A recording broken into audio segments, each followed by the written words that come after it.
Семей қаласы көлік колледжі қазақ тілі және әдебиеті пәнінің оқытушысы Амирбаева Гаухар Кәрімханова. Сабақтың тақырыбы Тұманбай Молдағалиевтің өмірі мен шығармашылығы, шақырады көктем, құстар қайтып барады өлеңдері.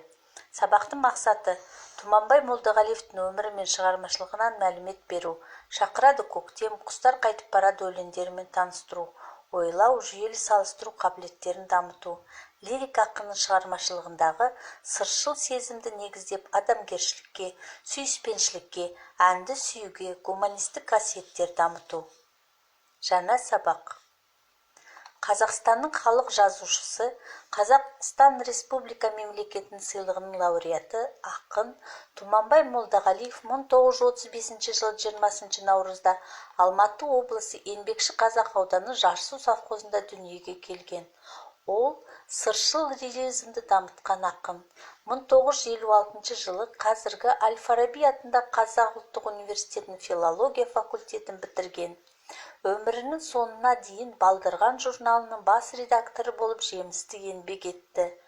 Ақын ең әуелі шығармашылық жолын Леншіл жас газеті мен Пионер журналынан бастаған. Тұңғыш өлеңі Украина қызына 1954 жылы жарияланады.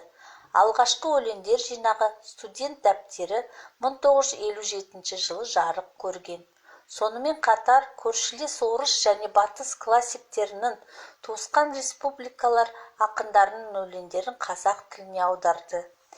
Лирик ақынның өлең, поэмалары 40-тан астам жинақ болып басылып шыққан. 2004 жылы 14 томдық шығармалар жинағы жарық көрді. 1992 жылы Физули атындағы халықаралық түркі дүниесі ақындарының сыйлығының иегері болды. Жазушы туындыларының ең басты ерекшелігі өлеңдерінің тақырыбы сезім жайды. Ақынның қош көктем, махаббат оты сөнбейді, жүрегі менің сапарда, мен де 20 жаста едім, жүрек ояу қашанда, жаңа дәптер, жүректегі жазулар, тағы басқа жинақтары бар. Ақын Шәмші Қалдаяқов, Нұрғиса Тілендиев, Сейдолла Бәйтереков, Әсет Бейсеуов сияқты композиторлардың халық арасында кең тараған бірқатар әндерінің сөзін жазды. 2007 жылы Құстар қайтып барады атты ән мәтіндер жинағы жарық көрді. Ақын ұлы сазгер Нұрғиса Тілендиевтің әніне жазылған Құстар қайтып барады өлеңінде бұл жалған өмірде уақыт зымырап, сол қысқа уақыттың тез өтіп кеткенін сезбей қалатын құстарды адам өмірімен салыстыра жырлайды. Адамдар да құстар секілді мәңгілік бір жерде тұрмайды. Ерте ме кеш пе олар да өскен жерін қимай бір жаққа аттанады. Әсет Бейсеуовтың әніне жазылған шақырады көктем өлеңі халық көңілінен шығып әлі күнге дейін ел аузынан түспейтін әнге айналған.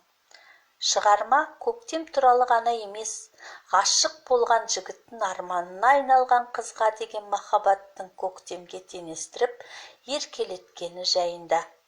Арман болған қызын таңның шуағына теңеп, көп ақындар жырлаған көктемдерге бірге баруын жырлайды.